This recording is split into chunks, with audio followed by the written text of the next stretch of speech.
Playing equals learning, and that's what I'm going to do for this image. Generated with AI, and I use Leonardo AI. What I do now is look at the image and think, am I happy with the composition? Very much like photography. But what I don't like in the image is I feel it needs a little bit more negative space, both on the left and right-hand side, and even at the bottom of the image. So before I start diving in and playing, I'll increase the negative space or extend the canvas. And what Photoshop does now makes it so much easier than when I first started creating composites. What I'm going to do is click on the crop tool, and then I'll get my contextual toolbar, and I have that positioned there all the time. If you don't see your contextual toolbar, you can go to Window, and then you'll see that contextual taskbar is ticked. But I've actually positioned it at the top of my workspace. By default, it will go down at the bottom, but I find that it's just in my line of sight and I can use this when I need to. So let's come in and extend the canvas. I'll move that over here on the right-hand side, over to the left. And I don't make it too wide, I just give it a little bit more of a depth both on the sides. I'll come down here and also do the bottom of the image. What I want to do is generative expand. I'm going to say generate. I'm going to let Photoshop do the work for me.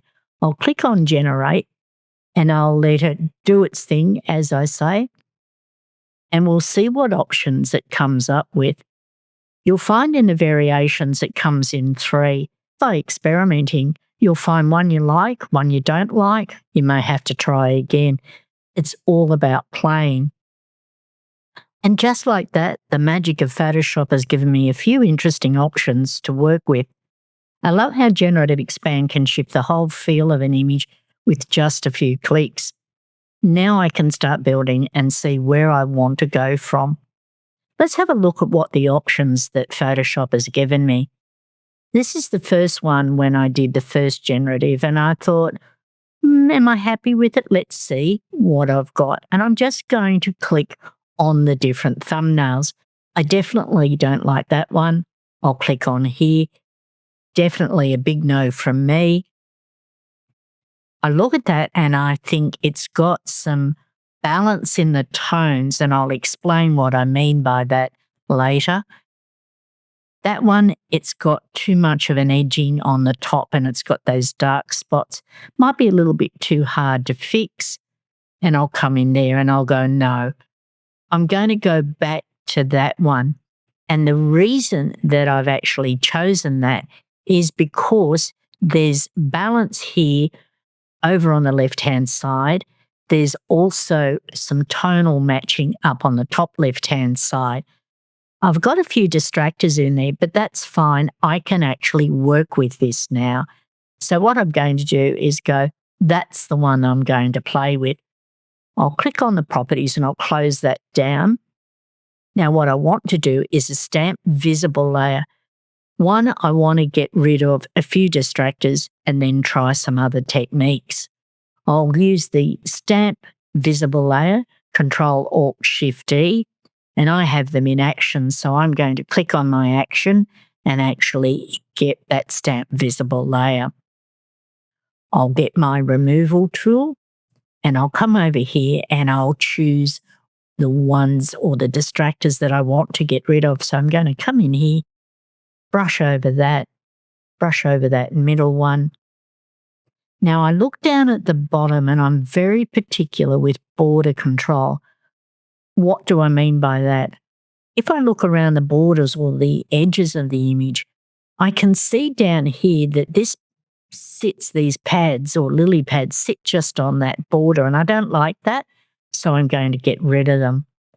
I'll come over here and I'll do the same on that one on the right, and I can see a little bit of a distractor on the border there. Now, this is me just being particular. For some people, they may go, that doesn't worry me, but I want to get rid of those distractors, particularly on the border. I learnt that a long time ago and it still sticks with me. I'll click on the tick and we'll get rid of those distractions. By looking around your image and looking at the border control, it can really highlight some areas, particularly when you're doing AI imagery or composites. And even with photography, I use border control when I was processing my landscape photos. I've got my stamp visible layer, I've got rid of the distractions, and I'm now ready to play. What can I do with this? Because I'm in a playful mood, I decided to add this little munchkin, again created with Leonardo AI. And I just love the quirkiness of this little guy. Looks very vintage for me. What I want to do is put him into the boat, and I'm going to do what I call a quick selection or down and dirty and get him removed from the background. And this is where I use the contextual taskbar again. I'm going to make sure I click on that image and I want to get that toolbar up. There it is, ready for me to go. I'm going to remove background. I'll let Photoshop do its work, or what I call the Photoshop magic. This was certainly a lot harder back in the day when I first started composites. There he is, absolutely fantastic. I don't like the fish, so that's not a problem. I'll come over to the layer stack and you can see that there now is a layer mask. I'm going to make sure I've got my brush. I'm going to make sure the foreground is black. I'm going to come up to the opacity and check that, and I want it to be at 100%. So I'm going to mask away or brush away those fish. Goodbye fish, as I say. It's about having fun and just enjoy being creative. What I want to do now is to put him into the boat, size him, and let's see what else I can work with the little munchkin. I'll click onto the image in the layer stack, not the mask. What I'm going to do is get my transform tool, Control T, and I'm just going to position him and size him where I want. I'll grab a corner handle, just bring him down a little bit there.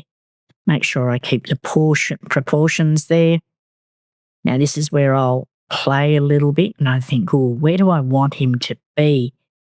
Now if I put him at the front of the boat, he's too close to those flowers. If I put him into the middle of the boat, it gives what I call a balanced composition, a framing. So he's positioned in the middle of those two floral arrangements on the left and right hand side.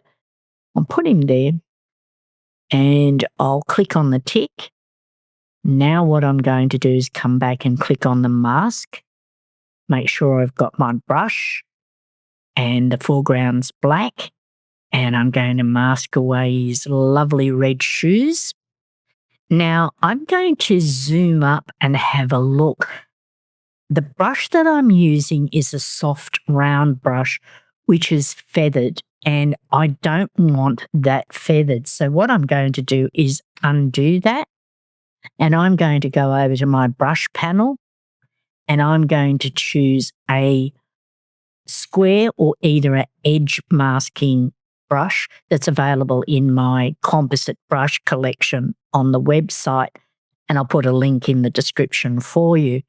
The reason that I like choosing these brushes, particularly for composite work, I sometimes need a hard edge, not a feathered edge. And so I'm just going to mask or brush away those shoes.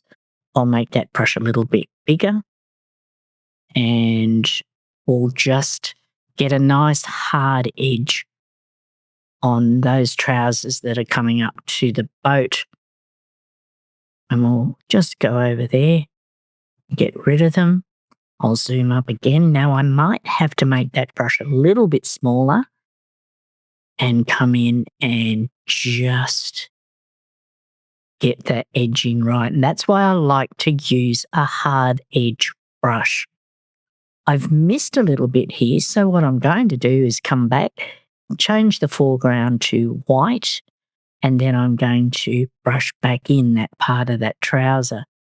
And I can see now there's a little bit extra that I brushed in, so I'll just go back, change it to black, and then I'll get rid of that. And then what I'll do is come back to my brush panel, go into that composite brush collection and click on soft round. One of my favourite tools or go-to techniques is using the neural filter harmonization. And I'll use this technique on every element that I put into my composites. Back in the day, trying to blend or colour match the elements that were going into your background, I had to use a number of techniques to get the colour matching right. But what I'm going to do is use this technique. I'll go up to Filter, and then I'll choose Neural Filter. And then what I'm going to do is select Harmonization. I'll come over here. I'll slide that or click on that slider button. I'll go up to Select a Layer, and I always select the top layer. Even though you may look at the picture and you think that's not actually what I'm working on, this is a personal preference for me. So I'll look at output and I want to have Smart Filter. If you click on that down arrow, you will get choices, New Layer or Smart Filter. And I'll click Smart Filter and click OK. And let's see what Photoshop does with the little munchkin. It does take a while depending on the image that you're working with. And now if I look at him, he's actually matching the tones and the colour of the background. Let's have a look at the layer stack. There's the little munchkin, the mask, and you can see now a smart filter is attached and telling you that it's a neural filter. If I turn that filter off, you can see it goes back to its original colours. Now for me, that gives me the base to work on. Sometimes it can nail it straight away. Other times you've got to play with it. Now, if I feel now it's a little bit too pale, I'll come in here, I'll get the hue and saturation, I'll make it a clipping mask, and I might just bump up that saturation a little bit, just to give it a little bit of depth. I might even drop the lightness down. And I think he looks not too bad. And there is a few tools that I've just actually used. One of the things that I do like to point out is that the contextual toolbar does change when you're working on different layers. And I've only just scratched the surface with a couple of the techniques using this fantastic toolbar, which speeds up your workflow. There it is, my play image. If I wanted to do some color grading, if I wanted to, add a texture, even add a bird on the front of the rowboat, that gives me an idea. I'm playing, so let's go and get my favourite crow and put him on the front of the boat.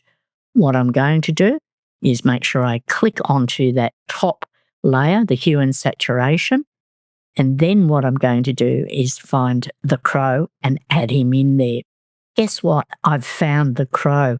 He's a little bit big and he's facing the wrong way and he's not matching in with the background and the colours of the munchkin. So what I'm going to do first up is size the crow, flip him so he's going to face the other way, and then I'll work on getting him to match in with the tones of the background. What I'll do is get my transform tool, Control T or Command T, and what I'll do is then size him, and we'll just get that transform tool. I'll grab the corner, I'll just bring it down a little bit because I don't want him too big, and I'm just going to position him there roughly, right mouse click, then what I'm going to do is flip horizontal, and I'll just get him sitting right on that edge. Now, I feel he's a little bit big there because this is where I look and I go, the boy is the hero or the main subject in the boat, and the crow is just what I call the support act, a little extra. And I'll just bring him down a little bit there, get him to sit there. And I think, yes, that works. I'll click on the tick. But what I find is he's a bit too dark. So I'll go up to Filter, and then I'll go Neural Filter. I'll click on Harmonization. I'll click on the Select Layer. Now, I'll do the top layer, but I can play with some of the controls here in the sliders. I could make it a little bit more brighter on the crow if I wanted to. And I'm just looking at the crow on the right-hand side. And that's why I position this panel over here on the left. It's a little bit too bright for me, so might click, get it back to 0. Let's see what Photoshop does. I'll check the output, Smart Filter, Personal Preference. You can choose what you want. Click on OK. And let's see what the Neural Filter does on the crow now. Now let's have a look at him. He's just doing the finishing touches there. And I'll turn that layer off, or the filter off. And I think, oh, does that work for me? I'm going to actually put a levels with a clipping mask above the crow. And I'm going to grab my mid-tone slider and just give it a little nudge to the right and make it a little bit darker. Sometimes that neural filter works, and other times you've got to do what I call the workarounds. I'm going to go and turn that layer off and on, and I think, yeah, that works for me. What else can I play with? This was just having fun, putting some elements together on a background, using some different tools and techniques in my workflow. This is not a finished image by any means. It's just about going in and experimenting, playing with ideas, and going into what I call your creative toolbox and grab those tools that you can use within Photoshop that can help you put a composite image together. If you enjoy playing in Photoshop like I do, I've got more creative resources in my shop. Everything from textures to on-demand classes, color grading tools, and digital assets that you can play with. You'll find a link in the description if you feel like wandering through. It's all about having fun being creative and combining different tools and techniques to top up your creative toolkit. Thanks for watching. If you had fun, don't forget to subscribe so you don't miss out on my weekly videos.